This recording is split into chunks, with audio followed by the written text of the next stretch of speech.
وہ لوگ جو 75-80 سال کے اپنے ماں باپ کو یا والدہ کو یا والد کو وہ بھیج دیتے ہیں سفر پر، ان کو سوچنا چاہیے کہ اس عمر میں تو آپ کو خود ساتھ جانا چاہیے. مجھے خود کوئی بزرگ ملے، میں نے کہا آپ کیسے آئے؟ تو کہہ رہے میرا بیٹا ولایت میں ہوتا ہے، اس نے پیسے دیے، میں حج کرنے آ گیا. اور وہاں آ کر جو واقعی ان کو پریشانی ہوتی ہے، ایک تو ان کو پڑھنا لکھنا عموماً نہیں آتا، راستے وہ نہیں ڈھونڈ پاتے، اس قدر تکلیف، بعض اوقات ان کی تکلیف نہیں دیکھی جاتی ہے. بالکل ٹھیک کہہ رہے ہیں کہ لوگ گم ہو جائیں تو مل نہیں پاتے، ان کے پاس فون نمبر نہیں ہوتا.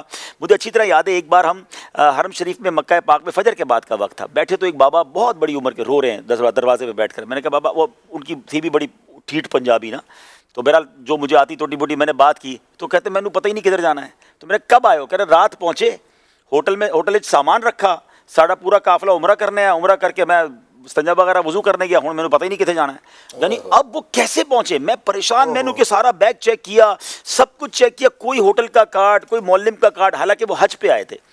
اچھا اب میں پریشان، پھر میں نے کہا آپ کے پاس پاکستان میں کسی کا نمبر ہے؟ بولے میرے موبائل سے دیکھ لو. میں نے موبائل میں ڈھونڈا تو ان کا بیٹے کا کوئی نام ہے، یہ تو میرا بیٹا ہے. میں نے کہا پاکستان فون کیا اس کو. اچھا، اس کو فون کیا اپنے فون سے؟ جی الحمدللہ. میں نے کہا یہ تو بڑی نیکی ہے، لیکن اب یہ ایک ہی بندے کے ساتھ آپ کر سکتے ہیں، ایسے ہزاروں لوگ ہوں گے. صحیح. تو کال کیا، ان کے بیٹے تھے، کوئی تھے، اللہ کا شکر ہے فون پہ مل گئے.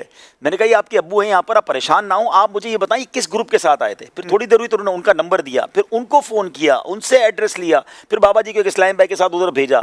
مگر آپ اشفاق بھائی یقین کریں، وہ کارڈ لے کے جو نا بتا نہیں پا رہے ہوتے میرا ہوٹل کدھر ہے. ٹیکسی والے کو کارڈ دکھاتے، کارڈ پھٹ جاتا ہے. تو بہت ضروری پہلی بات تو یہ کہ میں پرسنلی یہ سمجھتا ہوں کہ اس ایج کے بزرگوں کو بھیجنا تو ان کو آزمائش میں ڈالنا ہے. اگر اللہ نے آپ کو نوازا ہے تو اب یہ تو وقت ہے ان کی خدمت کرنے کا. ان کو لے کر جائیں، ان کی ویل چیئر چلائیں، ان کو کھانا لا کے دیں. وہ کھانا کہاں سے لائیں گے؟ لمبی لمبی لائنیں ہوتی ہیں.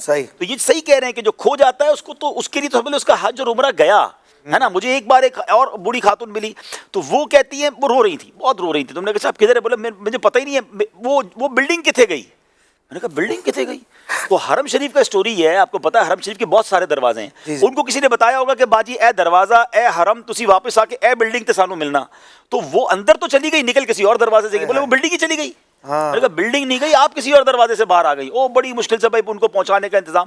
لیکن آپ سوچیں ان کی تکلیف کا عالم، وہ زبان کا پرابلم ہے، لینگویج کا ایشو ہے. تو یہ بالکل ٹھیک کہہ رہے ہیں کہ اگر کسی بزرگ کو بھیج رہے ہیں تو ان کے کارڈ ایسا پہنا دیں، اس میں ان کا بلڈ گروپ بھی ہونا چاہیے، اس میں ان کے گھر والوں کے فون نمبر ہونے چاہیے، اس میں ان کے ہوٹل کا کارڈ ہونا چاہیے، ورنہ یہ تو بہت بڑی تکلیف کا باعث ہے. تو اس میں ہمیں ضرور ان کی خدمت کرنی چاہیے، اور اگر واقعی مجبوراً ان کو اکیلے جانا ہے تو ان تمام چیزوں کا انتظام ضرور ہونا چاہیے.